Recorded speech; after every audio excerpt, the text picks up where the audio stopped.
Hi, everyone. Welcome to Maternal Minds. This is a series where I interview women about their life and their lived experiences dealing with mental health conditions. We talk about parenting through the lens of mental illness, I guess is what we want to call it. Today, I have Jessie Maas here with me, and she is behind the vintage store Older Ghosts. Can you introduce yourself? Hi, I'm Jessie, and I do just that. It's nice to be here. So, for the people who don't know your Instagram, New Ghosts and Older Ghosts, can you share a little bit about what you do in your shop? So Older Gross is a store that I started by accident about 3 years ago, and it just works to make vintage affordable and accessible for everybody. We sell sizes from kids up to 5XL. We try to be really diverse with our models, and we just try and be the store that we'd like to see, making things, like I said, affordable, sustainable, and just doing the best that we can with old and pre-loved clothing. Cool. So, and New Ghost is just your personal Instagram page. Personal page. It's the two are kind of very intertwined because I'm always working. But yeah, New Ghost is just kind of me. How did you start doing that? Like, was it kind of an accidental Instagram success? Yes, actually. I used to live in Australia, and back then I worked in music, and my degree and my career was in live music and touring. And then when I moved to the United States to be with my husband, I couldn't work for a while because of my green card processing, and it was really hard on me. And that was probably like a big pivot towards a very dark spot for my mental health because I lost my purpose and my community, and just was kind of trying to find my footing and find my value in a relationship. And I was coming up on Christmas, and I just really wanted to buy my son and my husband Christmas presents, and I had no money to do it, and I felt so terrible and like a burden. So I just thought I'll sell some clothes on Instagram, and it just went super well. So I did it the next week, and it went well again and again and again and again, and it's been almost 3 years now. So that's just completely by accident with no plan and figuring it out as we go along. That's so great. It's kind of like I'm sure you've heard of Nasty Gal. Yes. The chick who like started thrifting all her vintage clothing. Yeah. So when you came to the United States, you said you felt you lost your purpose. Had you already given birth to your son at that point? No, so I moved here on October 2015, and then I had my son October the next year. But it was just the transition period of I also moved here by accident. I had come to visit my boyfriend, and then he proposed, and then it just didn't make sense to go home, so I just stayed. Yeah, and is all your family in Australia too? Yes, they're all back home. So do you think that may have played a part in your dark spot, as you call it, since you had a little baby and not a lot of family support? Oh, definitely. And my husband's from the West Coast, so all of his family live in the Pacific Northwest. So we were just kind of out here by ourselves. And he's an audio engineer, and he was working very long hours. So it was just kind of on me. But things had gotten bad before that. It was just not having that community support system. Everything was unfamiliar. I had given up my dream job to move here, and I wasn't diagnosed with bipolar yet. I was just with depression, and I hadn't figured out why everything just felt so just chaotic. Yeah. So there's a lot I want to actually talk about, but let's go back into, you said you already were diagnosed with depression. Can we talk about like your first symptoms of that? Yeah. So I guess the first time I really started thinking about it was when I was about 11 or 12. And I grew up with a mentally ill mother. My mother is bipolar and apparently schizophrenic. And CPS moved me in with my dad, who I didn't really know around about that time. And that transition, and we didn't really talk about my mother's mental illness, so I didn't know. That was just how I knew her. So when I moved in with my dad, I didn't really know what to expect or anything like that. And, you know, puberty is like a very strange time, let alone like moving completely from a beach town to the middle of country Australia was just like and then it was when I first started experiencing like anxiety and panic attacks and like blacking out from panic attacks, and then eventually self-harming every day. And I had known that I was OCD for a while, like reading some books about it when I was a preteen, but I'd been counting and doing pattern things and checking and all the typical OCD things since I was as young as I can remember. I didn't realize symptoms of that all kind of played into each other till later. But yeah, it was just these feelings of just empty, not even sad, just very empty. And I didn't really understand anything about it, and no one around me seemed to understand anything about it for a long time. My teenage years were very lonely, and I was very isolated. Just kind of read a lot and listened to music and spent a lot of time alone because I didn't understand why I didn't feel like everybody else. Yeah, that's so hard, especially like living with your dad. And I'm sure he had his own experiences with mental illness, not maybe suffering himself, but being with your mom at some point. It seems really lonely to not be able to talk to anyone about what you're experiencing. Yeah, it was kind of rough. And I have siblings who are a lot older than me. And I told, or one of my sisters had found out about my mom. And instead of instead of kind of having any compassion for that, I can pause if you want. Okay, can you just say that one more time? So yeah, instead of having sort of any like idea, it was a natural response, I guess, with my sister. We just got kind of mad and was like, "Why would you do this to us?" And like, "You're so stupid and so silly." And it's not her fault; she just didn't know any better. But I took that as more of a reason to just like super hide it and super not talk about it, and that made it really scary. And there was a few people that kind of had angled the idea of seeing a psychiatrist or a therapist as a punishment for not getting better, for doing this attention-seeking behavior that I thought I was keeping so private that I wouldn't consider it attention-seeking. But it just put a whole stigma around it. So I didn't actually seek any help until I was much older because of somebody else that encouraged me to. Yeah, that's a lot. Sorry, my daughter totally distracted me. Oh, it's okay. My son is just not here right now. Otherwise, he'd be doing the same thing. Yeah, she came in and so your parents didn't talk about your mother's mental illness and not about yours, but you said you eventually sought help from a friend who encouraged you. What was that like? Yeah, I was living with, I had moved cities. I moved to a major city in Australia, to Sydney, and I was dating somebody, the first partner I ever lived with. And I was just working in a retail job. I had a pretty stable life. Everything was very stable.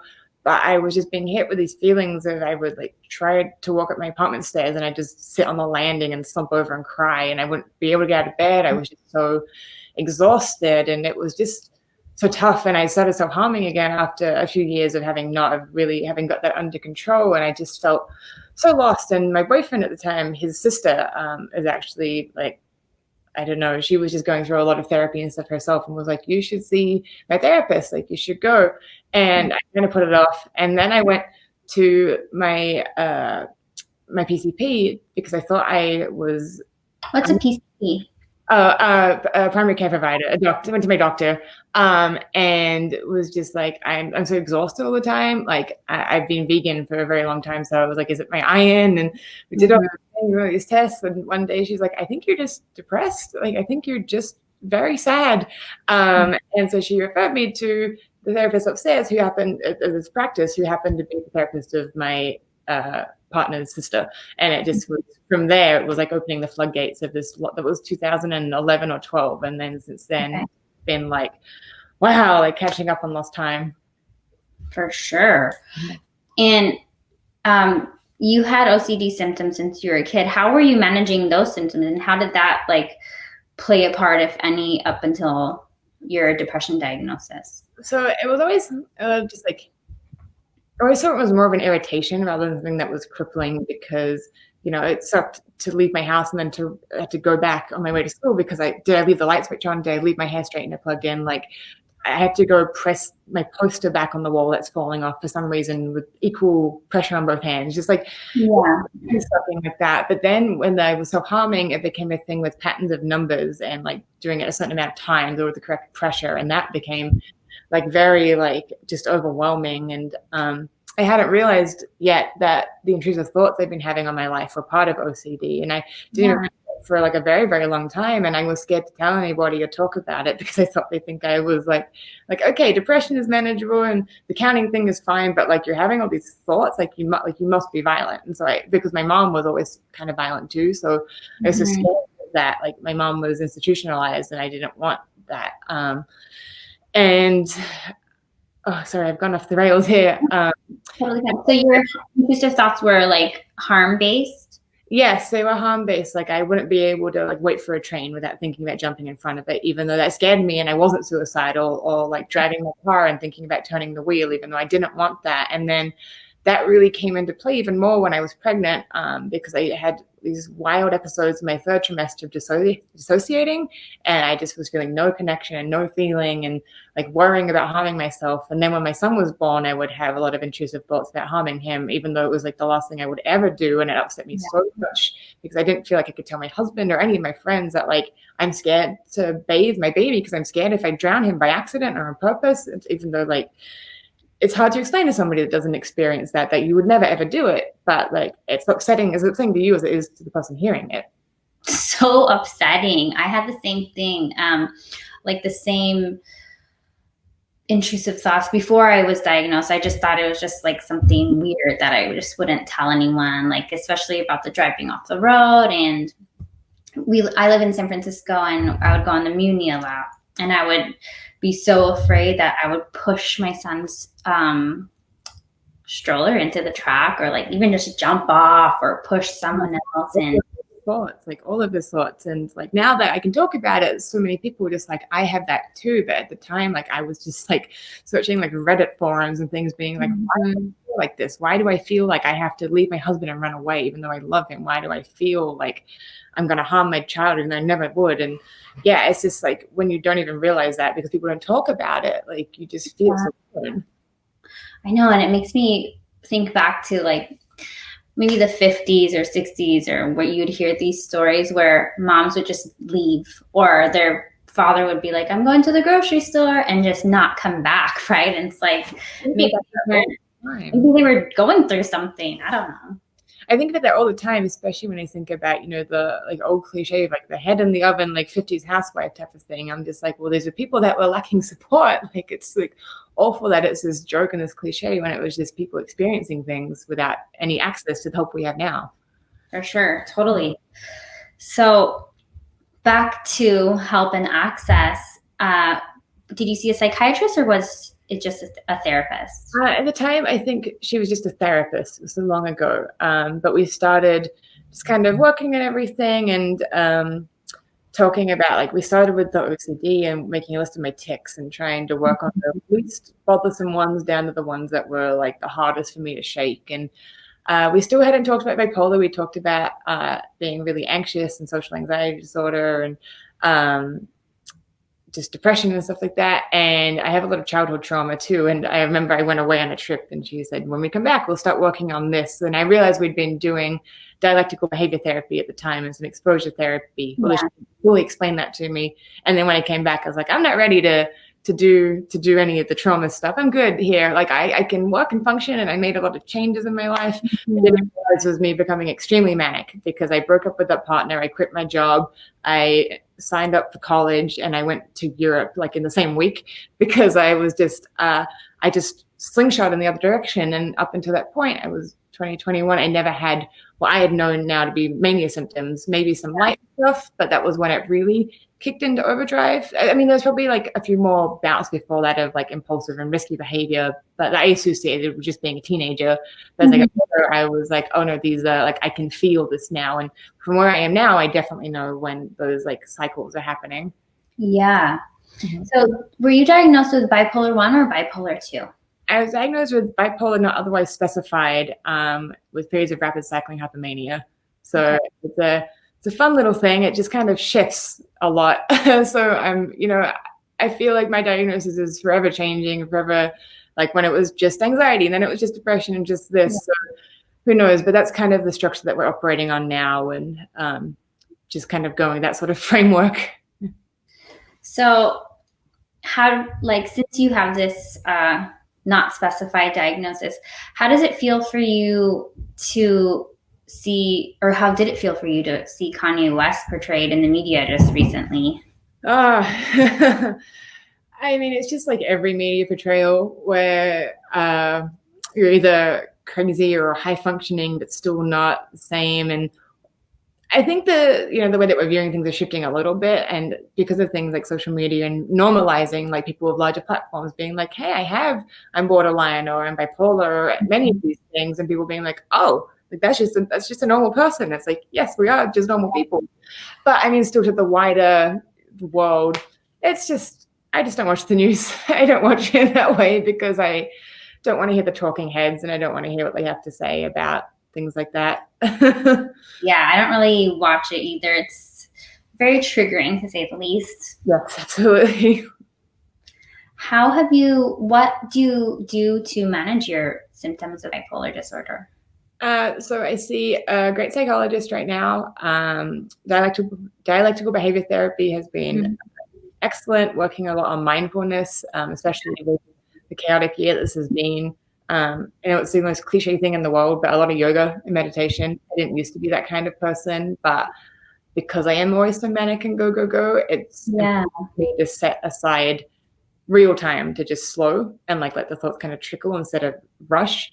I feel like I'm at the best spot I've been with everything in a while, but it's because I feel like I've gone through these cycles so much and I've tried like all of the destructive behaviors. So now I just work on trying to be more constructive. So just like a lot of time outside, a lot of time narrowing down to the important things and just verbalizing when I'm feeling something coming on, like talking to my partner or my friends and being like, hey, like I think I'm hitting like a depression cycle. I think I'm hitting something kind of manic. I'm just telling you, like, I'm feeling really agitated right now for no reason. Like, it'll pass, but please just bear with me. And, I have a great set of friends who all have their own sort of mental illnesses, and everyone of them sees therapists. A couple of them are therapists.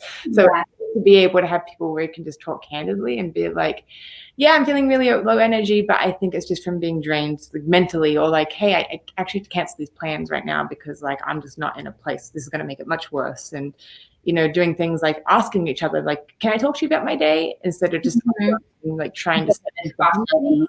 Yes, it's just trying to like set boundaries and not take on more, because I know my triggers really well now, and I know the signs of things really well now, which I'm fortunate to have been able to have the time and space and support to kind of figure that out. And so it used to just feel so chaotic, like everything will come out of nowhere and then go away on its own. And now I can see the cause and effect.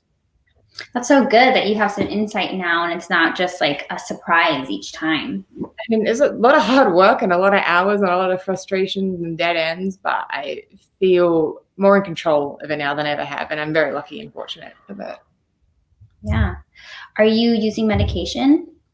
I'm not at first. So I was straight edge for 9 years, which is like a kind of punk movement of X's on your hands? With the X's on my hands, yes. I had the X's on my hands for 9 long years. And then during a huge, manic, terrible second dark period, I broke the edge and went down a rabbit hole of addiction. And just, it was the not the right way to deal with that, which is how I know that now. And then I got sober and doing it like a lot better now. But when I was straight edge is when I started going to therapy. So I was very against medication. Like I didn't want to do that for me. I wanted to try everything.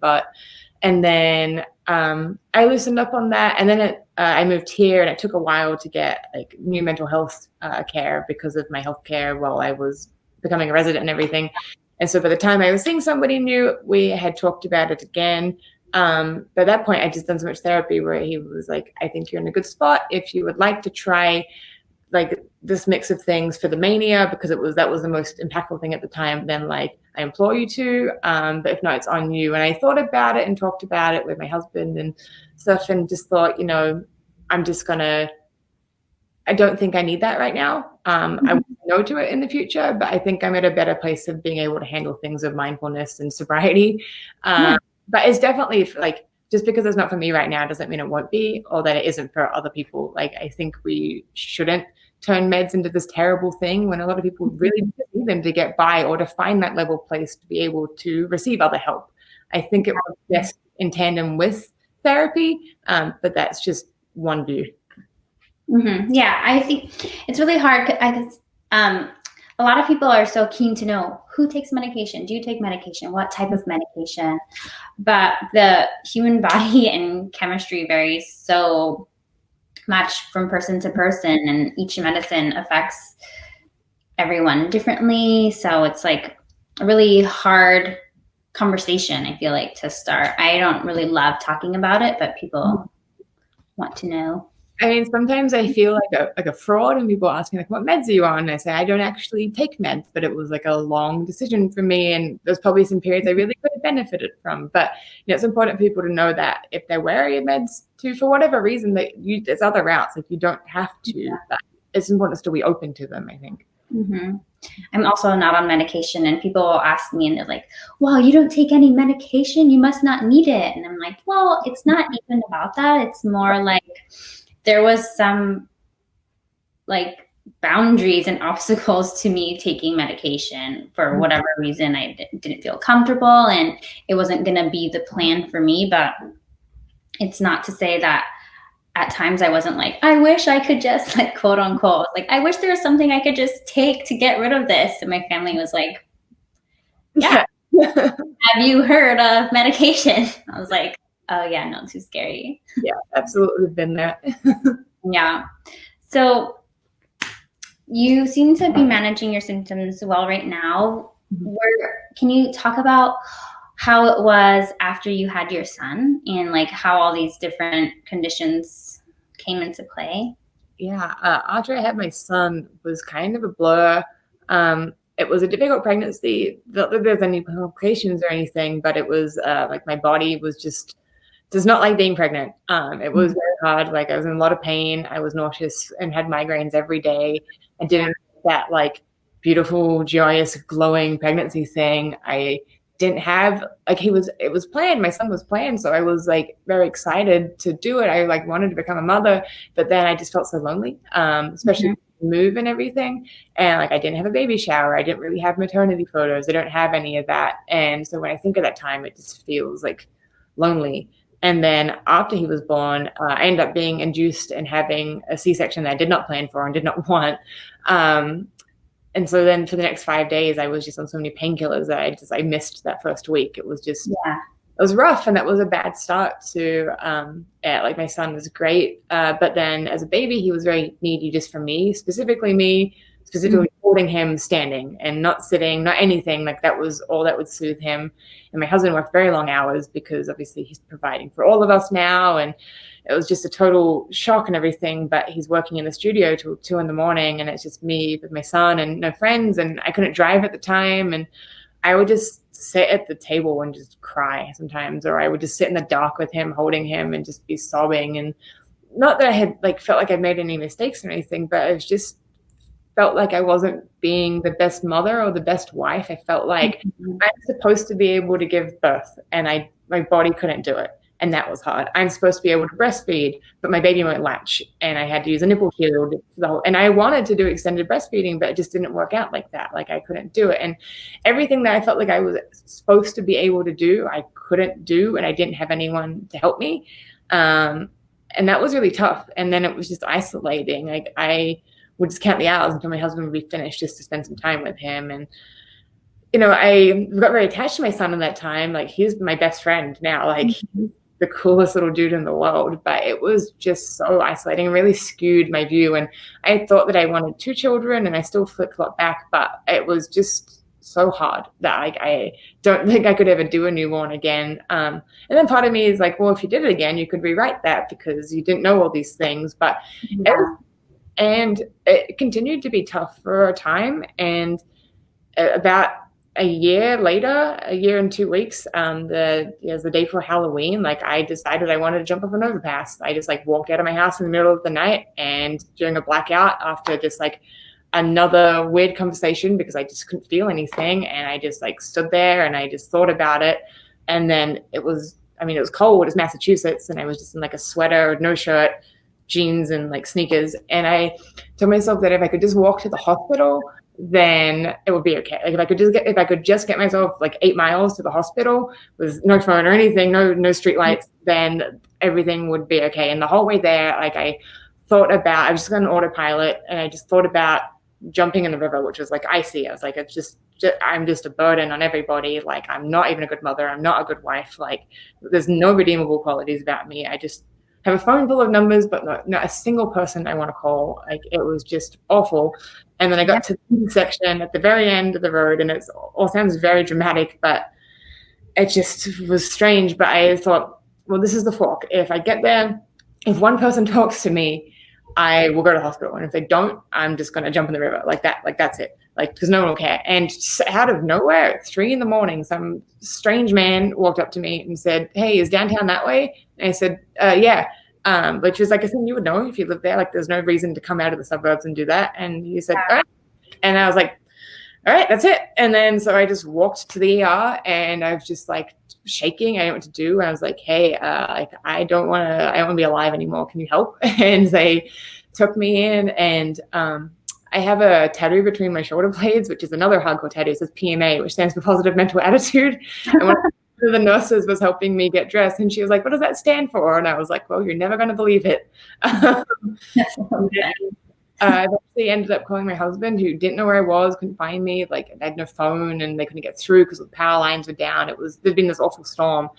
And then he like came and got me. And then I checked out like 12 or 15 hours later on Halloween, my favorite holiday. And it was days, but I remember that was the first day where I thought things would get better, because if I made it through the worst night ever, and like, my depression is dark, but I don't have a lot of suicidal ideation, which I'm very lucky for. So that was like, for me, that was my personal, like, this is it, bottom. And like, if I can make it through my this is it, then it's but yeah, if I just made it through like the worst thing, like then I could. And I've always said this to my friends and anyone who asks, that like, healing isn't linear, and it always gets better, even if it gets worse again. Like, you can always just go up again if you just make it through the darkest night, or like the worst thing. And these are all cliche, like bumper sticker things, but like, if you can just keep pushing and just like text a friend when it's like the worst, and just have them just keep an eye on you until you're kind of in a more level place again, then it can always get better, even if it takes a really, really long time. Yeah, that's great advice. Just because sometimes people think like, it's so easy to think that if it feels like this now, it's going to feel like that forever. Mm-hmm. But I've had some crazy, well, not really some, I've had like one really, really bad night, and I didn't, like want to kill myself or anything, but I was like super confused about whether or not I was going to kill my son at the time. I didn't, obviously, he's healthy, but like, it was horrible, and it just felt like it was going to be that way forever. But I just was like, okay, fuck it. I don't care how weird this sounds. I'm just going to call someone. Yeah. And luckily they were like, okay. Yeah. I done that too, where I had to like ask a friend, like, "Hey, can you just come sit with me for a while just to make sure I don't do anything wild? I don't think I'm going to, but it would just make me feel so much better if you were here." And I mean, I've been that person, or I've taken that phone call it's more times than I can count from different people, like 5 times this year alone, I think, just because I know it's a privilege to be that person that somebody wants to call when they're in their worst spot. But I feel like I'm a good coach to like, we can do it. We're like, come on team. Like, we just got to like ride out like a bad night, a bad week, a bad month. We can get through it. For sure. And it's so much easier to talk to somebody about it when you know that they've also experienced things. Absolutely. There's like, it feels embarrassing. I mean, even after advocating and still talking about it forever, still feels like, hard. It's super hard, even though, yeah, I'm like the most open person in the world about it, but you're still just like, oh, I'm going through one of those things again. That's me. Like, I'll be back to normal soon, but thank you. Mm-hmm. So after that night, when you went to the hospital, did you have to go to like a mom and baby unit or anything like that? No, they got in touch with my therapist. But there's definitely a lot of holes in the mental health system, and I have a lot of friends who've been hospitalized for a little longer, and a couple of them this year who are just like, we get they're doing the best they can, but it's not great. And I think they really, really needed beds where I was, because they're like, you're fine. Like, answer these questions, you're fine, right? You don't need to go. Like, I felt like we could have put you in 5150 maybe. Oh yeah, like there's so much stuff they could have, like, I don't know, but I feel like maybe it's just a Massachusetts thing, but I had friends who have gone in for attempts of like overdose on their system and stuff, and then like the next day they're discharged, and I was like, hey, you should have been there for like a couple of days, like, I don't know, but yeah, they didn't really. I get that it was just like an ER, and they're not trained specifically for that in the ER. But yeah, they didn't. Nothing really happened. It was just kind of on me, and like to see my therapist and kind of talk about like what happened. But it was kind of back to being alone, but with a new sense of, I mean, there was like a week. It took a week or two after that. Like this was before I had any sort of social media, anything at all, and I just posted like a photo where I just kind of just a photo of like it was the last thing that was on my camera roll. What would have been the last thing on my camera roll if I had died? And I just was kind of talked about a little like this is how I've been feeling. And that was the point where I kind of jumped from like a couple, like 2,000 or 3,000 followers to like 20. And just like people, yeah, it jumped. It jumped pretty drastically after that. Like I had never been that open. I'd been like occasionally about some also harm stuff, but not really a ton. And I was just like the most vulnerable I've ever been, where I was just like, I've been feeling real bad.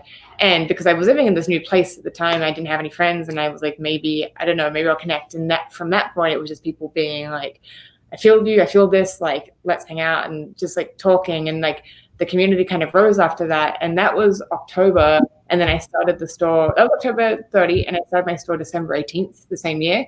And from that, like that was where I kind of got my sense of purpose back. So I've always been a workaholic. Like when I lived in Australia, I had 3 jobs because I just loved what I did so much. And through that, I started like, asking people, I was like, do you want to come model for me? Because like, I'm not this size. Do you want to like, because I'm very awkward and anxious at making new friends. And this was like a cool buffer. And, the very first model, she basically lives here now. Like she'll be here later. Like that was years ago, but like we became the best of friends. And through that, like, but we have 18 active models right now. And like, they're all just my like friends that I met by being like, do you want to come put clothes on for me? And I'll take photos. And, that's when I got a little less lonely and we talked more. Like my friends would be like, well, have you tried this for your mental health? Or like, you should look into this. And I think through one of them is how I found Made of Millions in the first place. Yeah. That's actually where I discovered like that my intrusive thoughts were part of my OCD. I remember just sobbing my eyes out because I was like, all these things, like all of the things listed, I relate to some of these. I've never seen them or heard them talked about before. Like, oh my, like, are you kidding me? And it was just like so eye-opening. And, I wished I maybe had a little more support from, professionals, but I kind of DIY'd it there on my own and with my friends around me. And I'm really lucky just to be where I am. I would have, obviously they didn't think my son was any immediate danger or I was, but probably would have been better to have had a different experience. Yeah, for sure. Speaking of your son, so you said that your mom, there's a history of mental illness in your family. Do you ever feel worried that your son might have something similar? Yes and no for the worst reasons. It's only the women in my family that seem to be a little off. And but in my family are just pure bottled joy. It's just, my son is a hurricane of energy and kindness, and he is very sweet and empathetic. So I have some concerns, obviously, but I know a lot of triggers for me and for my husband and I are both trauma-based. And if we can just do the best job possible at being parents, hopefully he won't have any of those similar triggers. And, I'm always very open about it, where ever since he was little, like because of my mom, because we didn't talk about it, we didn't give it a name, and it was just me and her living alone. Like I had to be this adult, and I didn't like know what I was doing or what any of this was. So with Dean, I try and be like, if I'm crying, it's just like he just asked me very bluntly. He says, "Are you happy or sad?" I say, "I'm sad right now, but I probably won't be soon, and that's okay." Or I'm sad, and he says, "Why are you sad?" And I say, "Well, because I'm sick. It's a different kind of sickness that you can't see, but like it's okay. And like, can I have a cuddle that'll help me feel a little bit better?" And he'll just do stuff like that. And I remember before I could even talk, I was sitting on the stairs, just kind of sobbing, having kind of like a dissociative episode. And he was putting out of my storeroom where all my stuff was for work. And he came out, he looked at me crying and came out with these 2 ceramic flamingos and then just gave them to me and then like walked away. And he was like a year old. And I was like his olive branch. Yeah. He was like, "Well, I got these for you, so don't cry anymore." And I was like, "Thanks, bud." Yeah, and my husband does a great job of communicating it too. Like, mom's not feeling good today or whatever, or me being like, hey, maybe can you take him? I'm feeling kind of manic. But yeah, we have a pretty open policy about like talking about it. And we lost a couple of friends in the last 2 years to overdoses. So yeah, I was saying with my son, like we lost a couple of friends, like close friends, in the last 2 years to suicides and overdoses that were mental health kind of based. And we talk about that. Like I was explaining, it was the anniversary of our friend's death the other day, and I was explaining to Dean because he was like, "Why is Daddy sad?" Because he was working on a record that my friend was working on before he died, and he was finishing it. It's very emotional, and I was explaining, like he took too much poison. Like he was sad, and that was the thing that happened. And my son walked upstairs, my husband goes, "Are you sad because Tim died?" And my husband was like, "Yeah, bud." He said, "Well, look what I can do," and started breakdancing like a can. So he's like, whenever we just like tell him, and he says, "Oh," and then he just wants to cheer people up. So we always like give it a name and explain, and we don't use like the technical terms like bipolar disorder and stuff. But as they get older, it's 4 right now. It'll make more sense. And I want to be very open about it, about like, this is the thing and it's okay. It's like, it's totally normal. Like, let's just talk about it. I love that.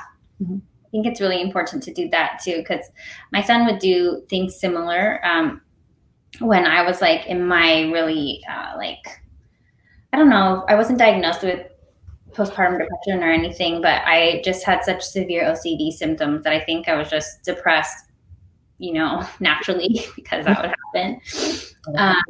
And he would ask me all the time, "Are you happy? Are you happy, Mom?" And he was like a year and a half, and I'd be like, "Yeah, okay." And then so he would ask me that, and it would be like, okay, this is a clear sign that he's like feeling that I'm maybe not so happy, and yeah, it could just like pull me out of. Kids are so we don't deserve them sometimes. Like, I mean, like nightmares, but like they just have the charm for doing stuff like that. And I always talk about this with my therapist too, because on my Instagram, a lot of people ask me, I have really bad OCD or I have this mental illness and I'm so scared of having kids because I feel like I won't be able to take care of them. But I feel the opposite. Like if I didn't have my kids, I think I would be much worse off because they're the thing that keeps me from only focusing on my feelings in the moment. They're like really grounding. Like kids like give me structure. And when I was kind of battling a little bit with substance abuse, I was just like, I don't want to be a bad parent. Like I don't want him to see me like this. Like I don't want him to be like not sleeping and just being a mess. And yeah, I don't know if it would have happened like gotten so quickly without my son, but they're just great. I mean, kids aren't for everybody, and I say that like they, a lot of people I know do tell me too, like they're worried about passing things on or being a bad parent, and some people I'm like, if you feel that so overwhelmingly to the like extent that you say, like it might not be a good idea for you. Like it might. I don't want to be the person that says do it, it'd be great, and then you'd be like, kids aren't for me. But I don't think anybody should not have kids when they really, really want to out of fear, because it's hard. But I feel like I'm an entirely more well-rounded person for having my son. Like I don't know if I would be where I am at the level of like in control that I feel without like all the things I've learned from being a mother, like patience and just understanding and empathy. And like you really can't, I guess you understand, like you can't understand it until you have a kid. Like it's like someone opens a curtain and you're like, oh, like this is what it's like. I thought I knew how it was going to be like, but it's way more like this. Totally. I feel like it's really a value-based decision, and the experience is like so hard to explain. You can't explain what it's like, because at the same time where you hear, I'm so tired. You're not tired if you don't have kids. This is so hard. I have no time. It's like, there's also this really cool, amazing part of it that is definitely beyond words. And absolutely. Yeah. It just really, I don't know. I feel like I'm so thankful for being a mom at the same time, where even though it was like the one thing that like catapulted me into my mental illness, I'm like, I don't know how it would be without. Yeah, I totally feel that. So you haven't really talked that much about your partner and what role he plays in your management.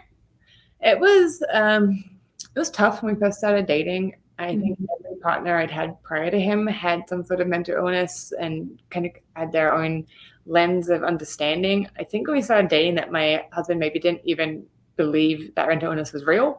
It was like really confusing. Because we were dating long distance, because I met him when I was working at a record label and he was in a touring band. So when we started dating, he was gone for like months at a time and we would just talk and stuff all the time. And I remember him saying, you're so great. Like, what's the catch? And I said, the catch is that sometimes I get really sad and I don't know why. And I remember when I first got very depressed, when we started dating, I said, hey, do you remember when you asked me what the catch was? Like, here it is now.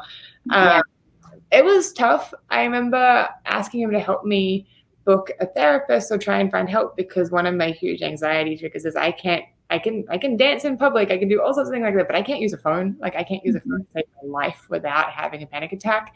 And he was like, well, if you need help, like, why don't you just do it? Isn't that part of like getting better? And I was like, no, like, I need you to help me right now. Like, I can't do it. And I'm thinking it was silly. And, that was tough. I thought we'd never see eye to eye, but I ended up stealing his therapist. I was seeing someone different, and then I encouraged him to see somebody for just some childhood trauma stuff. And his therapist asked him to bring me in so he could meet my husband's support network. And then he was like, she's great. Like, this is a great pair. Like, she's good for you.